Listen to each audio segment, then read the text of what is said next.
Salut, c'est Clément. Dans cette vidéo, je vais vous parler de quoi faire si vous êtes bloqué dans un objectif, si vous avez vraiment l'impression de ne pas avancer, de ne pas réussir à progresser sur votre objectif. Et pour ça, je vais vous raconter une histoire qui j'allais dire qui m'est arrivée il n'y a pas longtemps, qui est en train de m'arriver. Et c'est une histoire à propos du vélo qui est là. Moi, je ne sais pas si on le voit en tout petit. Bref, du vélo qui est là. En fait, ce qui s'est passé, c'est que ma copine, elle m'a dit qu'elle avait envie qu'on puisse faire des petites balades en vélo. Moi, j'ai le skate électrique, donc j'avais l'habitude de faire ça, mais c'est vrai qu'elle n'avait pas de moyen de déplacement. Et elle m'a dit, voilà, ce serait cool si on avait des vélos. Et j'avais des vieux vélos qui traînaient chez ma mère, donc je suis allé les chercher. Et en fait, avec déjà un petit saut dans le passé, quand j'étais petit, j'étais très bricoleur. J'aimais fabriquer des armes blanches, des épées, des couteaux en bois, faire ce genre de trucs.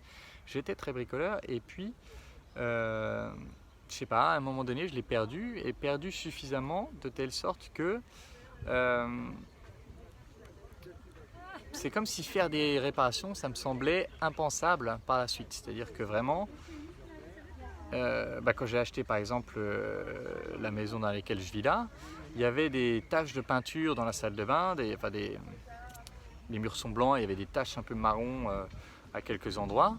Et c'était vraiment en dehors de ma réalité que de les réparer moi-même. C'est comme si je ne pouvais même pas m'imaginer le faire moi-même. Et puis là, donc il y a cette histoire de vélo et je vais chez ma mère voir ce qu'il nous reste comme vélo. Et les deux vélos que je pensais prendre, ils étaient vraiment déglingués, quoi. Il n'y avait pas de roues, c'était vraiment chaud. Les roues étaient séparées. Et donc j'ai commencé parce que j'avais le temps, j'ai commencé à essayer de les réparer, essayer de remettre les roues, etc. J'ai passé 4 heures pour remettre les deux roues des deux vélos. Et est-ce que globalement elles tournent à peu près. J'ai passé vraiment un temps de fou, sauf que c'est comme si ça m'avait... je suis passé de j'aimerais redécouvrir mon côté bricoleur à j'ai bricolé un truc qui est un truc minime, hein, monter des roues. Enfin, on parle pas d'un truc de fou, on parle de monter des roues. Sauf que j'ai fait face au truc, je ne savais pas comment faire. J'ai cherché pendant 15 ans, je l'ai monté, démonté dans le mauvais sens 4-5 fois de suite jusqu'à ce que je trouve exactement comment ça marche. Et à partir de là, je suis passé de j'aimerais retrouver mon côté bricoleur à j'ai déjà réparé un truc, même deux trucs en l'occurrence, puisqu'il y avait deux vélos. Et enfin, réparer des parties. Et suite à ça, il y avait une des roues du vélo qui était percée. Et je me suis rappelé que quand j'étais petit, que j'avais une roue percée, j'avais des rustines. Et donc je cherche dans le placard, je finis par retrouver une vieille boîte de rustines. J'ai essayé 6 fois d'affilée de réparer la roue. Les 6 fois, ça ne tient pas. Il s'avère que c'était la colle qui était trop vieille et qui ne tenait plus. Le copain de ma mère m'amène une boîte de rustines. Je réessaie, ça ne marche pas, etc. Mais j'avais essayé, j'avais fait face au monstre. J'avais affronté tout simplement ma peur de m'y remettre parce que peur de casser un truc, peur de ne pas réussir, etc. Et ça m'a vraiment donné du momentum, quoi. Ça m'a vraiment donné cette énergie du passage à l'action, même si encore une fois on parle d'action minime, on parle de mettre une rustine sur un pneu. Et bref, je charge les pneus, je charge les vélos, je retourne à Strasbourg et c'était un dimanche. Le lundi matin à 9 h, j'étais à Decathlon pour acheter une chambre à air. J'achète la chambre à air, j'ai galéré comme un chien pour mettre la chambre à air sur la roue arrière sans démonter le dérailleur. J'ai galéré comme un chien, mais j'ai fini par y arriver. Et puis j'avais suffisamment réparé les vélos pour les amener chez un réparateur. Je les amène chez un réparateur. Il y en a un parce que en fait, les roues étaient un peu voilées, donc il tournait pas très bien, quoi. Et le réparateur, il y en a un des deux qui me rend indéniablement mieux, il tourne mieux, pas rien d'incroyable, mais il tourne mieux, et l'autre qui me rend moins bien que ce que je lui ai donné, en me faisant payer bien sûr. Mais je ne m'en suis pas rendu compte tout de suite parce que j'avais les skates posés sur le... Enfin bon bref, je m'en suis pas rendu compte tout de suite. Et donc quand je suis arrivé à la maison, j'ai vu qu'il tournait moins bien qu'avant, et je me suis dit bon, je pourrais retourner, sauf que le gars il m'a déjà sorti une filouterie la première fois, donc il n'y a pas de raison qu'il ne le refasse pas, et je me suis dit je vais essayer de nouveau tout seul.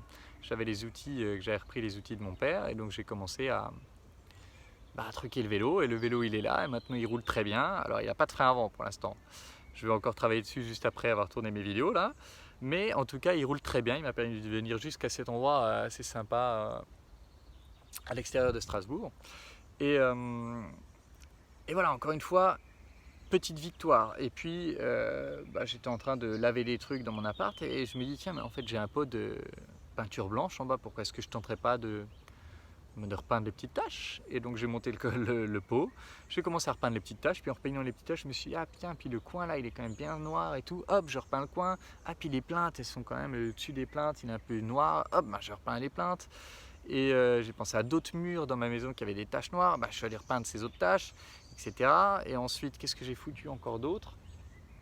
Enfin, je sais plus, après j'ai pris un autre truc que j'ai réparé, un autre truc que j'ai réparé, et puis d'un coup j'ai passé mes 2 derniers jours à faire que réparer des trucs et à ressentir de plus en plus le fait que ouais, c'est parfaitement en fait possible et je peux tout à fait retrouver ce côté-là, je peux tout à fait faire les choses moi-même, quitte à passer 10 fois plus de temps qu'un mec qui sait faire, mais le feeling que j'en retiens, le sentiment de confiance et de je suis capable à nouveau de faire face à la vie est énorme. Et suite à ça, ça m'a donné plus de momentum pour bosser sur d'autres projets, pour notamment venir ici tourner ces 4 vidéos, puisque ça faisait aussi un moment que je me disais j'ai plein de choses à dire mais je prends pas le temps, etc. Là, hop, je prends le temps, je tourne mes 4 vidéos.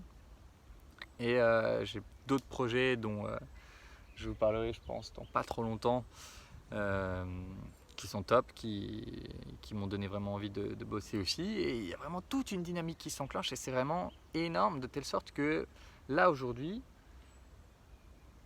il s'agit plus de choisir ce sur quoi je vais mettre mon énergie, mais il n'y a pas de blocage mental, il n'y a pas de « ah ça peut être dur ». Je me dis les trucs qui me semblaient durs avant que je fasse cette phase, ça a l'air con, mais les trucs qui me semblaient durs avant que je fasse cette phase de bricolage, aujourd'hui, je me dis non mais en fait c'est facile, c'était vraiment chaud que je me sois senti bloqué par ça, quoi. Et donc pour en revenir à l'idée plus large de quoi faire quand vous êtes bloqué face à des objectifs, des choses que vous poursuivez, quel que soit l'objectif, c'est d'essayer, et c'était d'ailleurs un truc que m'avait dit mon coach de l'époque, Bob Shankler, c'est d'essayer de faire une mini version de ça. Quelle est la plus petite version de cet objectif sur lequel vous voulez avancer? Quelle est la plus petite version sur laquelle vous pouvez agir aujourd'hui?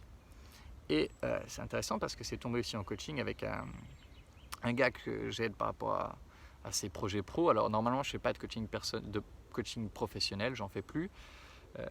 Pour me focaliser sur les coachings plus relationnels, développement personnel, confiance, etc. Mais là, c'était un ami qui me l'a recommandé, donc je dis ok, je vais le suivre. Et je lui ai demandé ça, justement, il a un projet entrepreneurial et je lui ai demandé de faire la plus petite version. Et 2 semaines après, il me dit ouais, j'ai pas trop bien réussi à faire l'exercice, je pense qu'il m'en voudra pas si je raconte ça. Il me dit j'ai pas trop bien réussi à faire l'exercice, j'ai trouvé un projet qu'en fait j'avais déjà avancé dessus, etc. Le projet c'est nanana, et mais il faut mettre un peu de budget. Et je lui dis, enfin c'est combien un peu de budget? Il me dit il faut 100 000 balles.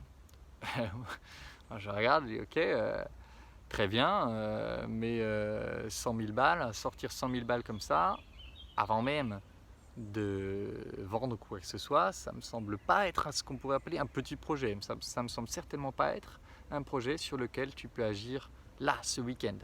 Et donc, qu'est-ce qui s'est passé? Ce qui s'est passé, c'est que il a exprès évité de définir un projet suffisamment petit et suffisamment actionnable pour le faire là, ce week-end, cette semaine, pour se permettre de rester dans ce flou artistique qui permet de procrastiner et d'éviter de faire face à l'échec. Et donc c'est là où il ne faut pas se laisser emporter par ça, et l'idée c'est vraiment de créer un minuscule projet.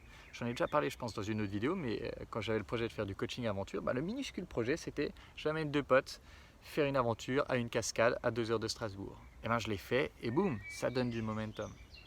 Donc l'idée c'est quel que soit votre objectif, imaginons que l'objectif ce soit d'aller aborder des défis, quelle est la plus petite version que vous pouvez faire qui se rapproche de ça? La plus petite version ça peut être, pour quelqu'un qui est vraiment en difficulté par rapport à ça, la plus petite version, ça peut être je vais faire 2 heures de marche dans la rue. J'ai pas besoin d'aborder, juste je vais marcher 2 heures dans la rue. Et par rapport au gars qui passe son temps sur son ordi à regarder plein de vidéos sans jamais rien faire, je suis déjà différent. Je suis au moins sorti. Je suis au moins allé m'exposer à la situation. Et suite à ça, j'essaie de faire encore un minuscule pas mais qui soit à peine au-dessus de ça. Et puis un minuscule pas qui soit à peine au-dessus de ça. Et vraiment, quand vous arrivez à engranger ce momentum, c'est là que les choses qui vous semblaient impossibles en dehors de votre réalité, d'un coup, elles vous sembleront beaucoup moins difficiles. Voilà, c'est tout pour cette vidéo, j'espère qu'elle pourra vous aider. Si vous voulez que je vous accompagne dans ce processus, si vous voulez que je vous aide à dépasser ces blocages que vous avez, n'hésitez pas, postulez à l'école des guerriers. C'est le programme le plus puissant que j'ai fait jusqu'à présent. C'est pour ça qu'aujourd'hui je ne fais plus que ça et je continue de le faire. N'hésitez pas, vous pouvez postuler sur le lien dans la description. Vous aurez un petit formulaire à remplir et suite à quoi, si le formulaire me semble pouvoir faire l'affaire, c'est-à-dire si je pense que je peux vous aider, eh bien, je vous répondrai, on se fera un petit appel ensemble et puis à partir de là, on verra si l'école des guerriers peut être pour vous et si vous pensez que l'école des guerriers va pouvoir vous aider à avancer. C'est tout pour cette vidéo, en attendant la prochaine, je vous embrasse et je vous dis à bientôt. Ciao.